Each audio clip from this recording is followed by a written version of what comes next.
कैसे हो आप सभी दोस्त। आई होप सालों अच्छे से होंगे, बढ़िया से होंगे। और देखिए यहाँ पर थोड़ी सी चीज़ें होंगी, थोड़ी सी कड़वी बात होगी।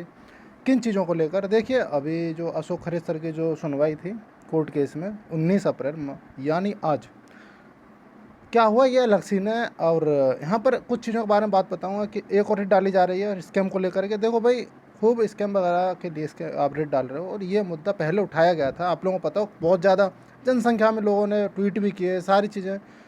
मतलब बोर्ड को भी मतलब ट्वीट किए गए, बोर्ड को पर्सनली जीमेल के थ्रू भेजे भी गए थे, लेकिन उन्होंने इस पर कोई रिएक्शन नहीं दिया। अब फिलहाल जो मास है, जो आपकी जो जनसंख्या पॉपुलेशन है जो इसके लिए यूपीएसआई के लिए, वो बहुत कम हो गया एक्चुअल में। अपने अपने जो अपने अपने नए नए ठिकाने पर जा चुके हैं बहुत कैंडिडेट। तो यहाँ पर मैं बताने वाला हूँ कि यहाँ पर री एग्ज़ाम का कोई पॉसिबिलिटी नहीं है। मैं फिर से बता दूँ, आपको हो सकता है कोई बोल रहा हो कि भाई धांधला स्कैम हुआ, इतना बड़ा हुआ है। जो भी हुआ हो, कैसा भी हुआ हो, जो कुछ भी है आपके सामने है। री एग्ज़ाम की कोई पॉसिबिलिटी नहीं है। जो आपको बोल रहा है ये मैं तो बता दूं, ईमानदारी गुमराह कर रहे हैं। ठीक, बैठ रहे हैं कि अदर एग्ज़ाम की प्रिपरेशन में लग जाओ। देखो ये थोड़ी कड़वाहट है, ये थोड़ी कड़वी सच्चाई है, मानना पड़ेगा। अदरवाइज़ भाई अगर आपको ऐसे ही टाइम वेस्ट करना है कि भाई री एग्ज़ाम वगैरह के लिए, तो अपना करते रहो। बाकी ये मेरा पर्सनल मत है। हाई कोर्ट जाने से क्या कोई फ़ायदा होगा?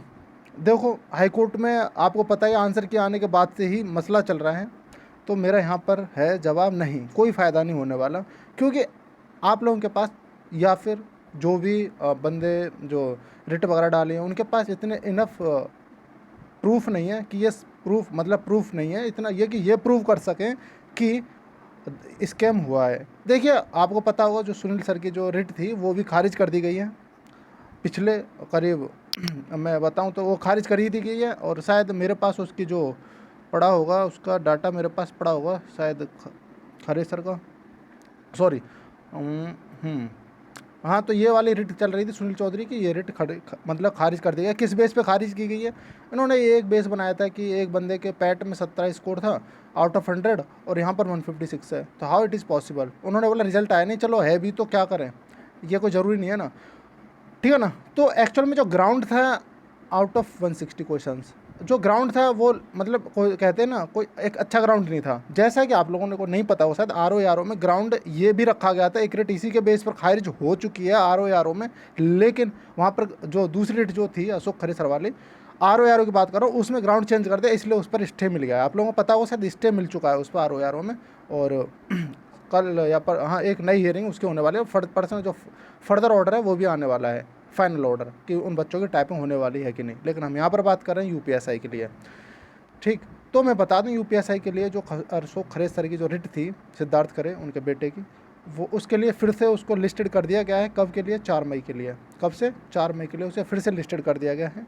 अब इसके पीछे कोई भी इशू रहा हो, कोई भी कारण रहा हो, लेकिन अभी तक इस पर प्रॉपर कोई भी सुनवाई नहीं हुई है। ठीक, इसके ऊपर अभी भी कोई प्रॉपर सुनवाई नहीं हुई है।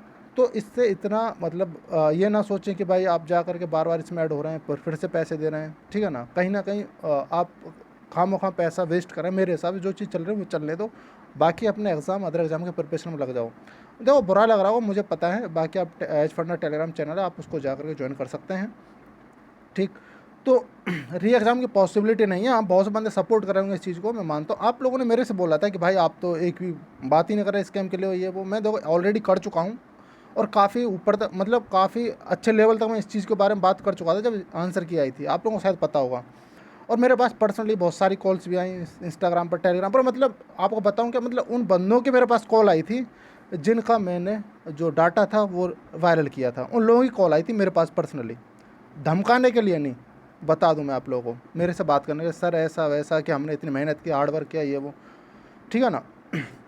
तो लेकिन हाँ उन्होंने कुछ ऐसी चीज़ें थी कि हम ये कर लेंगे वो कर लेंगे, तो मुझे कहीं ना कहीं चीज़ें ऑकवर्ड भी लगी। चलिए वो उनका पर्सनल मैटर है भाई। और मैं चीज़ बता दूं यहाँ पर, ठीक है मैं स्कैम के बारे में बात कर चुका हूँ। उस टाइम पर क्या हुआ था कि आप लोगों ने भी बात नहीं की थी, जिसके 120 के आसपास थे स्कोर और उसका अब उसमें नाम नहीं है लिस्ट में, वो अब मेरे पास मैसेज कर रहा है सर कुछ करिए। तो भाई मैं देखो मैं ऑलरेडी कर चुका हूँ बहुत टाइम पहले। तो आप बोल रहे हो कि मार्क्स रिलीज, अब देखो कहीं ना सारी चीज़ें आपके मुद्दे ना बेसलेस लग रहा है, क्योंकि आप बोल रहे हो मार्क्स रिलीज करा दो ये वो। मार्क्स आप पर्सनली देख पाओगे अपने विंडो पर, उससे क्या फ़ायदा ही होगा? कोई फ़ायदा नहीं होगा। ठीक है ना। तो मुझे नहीं लगता कोई ये कोई बेटर डिसीजन होगा। अब देखिए क्या होता है क्या नहीं होता है। मेरे हिसाब से तो कोई री एग्ज़ाम के लिए कोई इतना ज़्यादा जोर आप लगा रहे हो भाई, तो आपके हक की लड़ाई है तो आपको लड़नी चाहिए, मेरा ये मानना है। लेकिन जिसको लग रहा है कि हाँ भाई ये पॉसिबल है तो कराइए, लेकिन मेरे हिसाब से ये सारी चीज़ें मुश्किल हैं, क्योंकि भाई गवर्नमेंट आप देख रहे हो ना कतई तगड़े एक्शन में है। और आपको पता है 21 तारीख को आप लोग जहाँ भी जुड़ रहे हो तो अच्छी बात है, लेकिन वहाँ पर थोड़ा सा ना सलीके से रहेगा, क्योंकि आपको पता नहीं है पिछली बार बच्चों को किस लिए छोड़ दिया गया था, क्योंकि इलेक्शन आ रखे थे। लेकिन इस बार नहीं बख्शेंगे योगी, सच बता रहा हूँ मैं उनकी सपोर्ट नहीं कर रहा योगी जी को, बट मैं बता रहा हूँ रियलिटी, ये फैक्ट है। तो देखो ये सारी चीज़ें थी, मैंने सोचा आप लोगों को बता दूं। तो बेटर भाई अदर एग्जाम की प्रिपरेशन में लग जाओ चुपचाप। और ये जो रेट की जो सुनवाई थी, कोई भी कारण रहा हो, मैं ये नहीं कहता कि आई नहीं या फिर ये रीज़न रहा वो रीज़न रहा, जो भी रीज़न रहा हो, लेकिन इसकी सुनवाई आगे है और ये सुनवाई आगे टलती चली जाएगी और ये भर्ती कंप्लीट हो जाएगी। तो बेटर है आप इतना ज़्यादा भरोसा ना करें इन चीज़ों पर, अपनी पढ़ाई को थोड़ा सा अच्छा सा टाइम दें। चलिए अपना ध्यान रखिए, अच्छे से रहिएगा। और जो भी दिक्कत कोई भी करे मेरे से पर्सनली आज फंडा आपका मतलब यहाँ पर पर्सनली आकर के मेरे से पूछ सकते हैं इंस्टाग्राम पर, कोई भी डॉक्यूमेंट वगैरह में दिक्कत हो। By the way best of luck for DBPST and enjoy. और हाँ नेक्स्ट वीडियो में बताने वाला हूँ आप लोगों को जो आपकी रनिंग है वो कब से होने वाली है, ठीक है ना। कुछ सोर्स है जिसके थ्रू पता चला है, तो मैं सोच रहा हूँ बता दूँ, या फिर मैं सोचा था कुछ अब वो ऑफिशियली चीज़ें आ जाएँ, वायरल ही हो जाएँ डॉक्यूमेंट, लेकिन अभी वो चीज़ें वायरल नहीं हो रखी हैं, ठीक है ना। क्योंकि डिपार्टमेंट जो अभी DBPST वाला 25 तारीख वाला ये जो वायरल हुआ था, इसके पीछे ही कलेश चल रहा है डिपार्टमेंट के अंदर, ही बता दूँ। तो चलिए ये सारी चीज़ें थी। चलिए अपना ध्यान रखिए, अच्छे से रहिए और चैनल जरूर सब्सक्राइब कर लीजिएगा, क्योंकि चीज़ें सपोर्ट से ही अच्छी लगती हैं। चलिए अपना ध्यान रखिए, thank you, take care, bye.